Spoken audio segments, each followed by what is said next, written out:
Belinda Thornhill est à la tête de son entreprise de fabrication et de distribution de produits cosmétiques depuis 15 ans.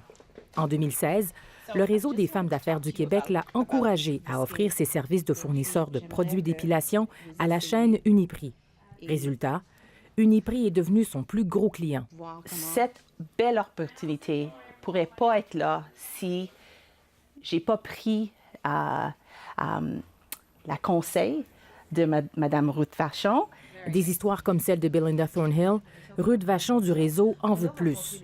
Au Canada, seulement 1 des achats des grandes compagnies sont faits auprès d'entreprises détenues par des femmes. Par exemple, la semaine prochaine, 40 quelques femmes des femmes d'affaires partent en mission commerciale à Détroit pour aller rencontrer des grandes entreprises qui ont des programmes de diversité, qui, eux, sont à la recherche d'entreprises de femmes avec qui elles peuvent faire des affaires.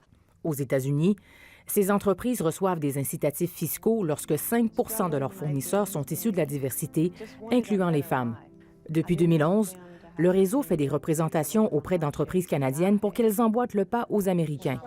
Ces démarches ont fait toute la différence pour Geneviève Etier, présidente d'une entreprise de création d'objets promotionnels.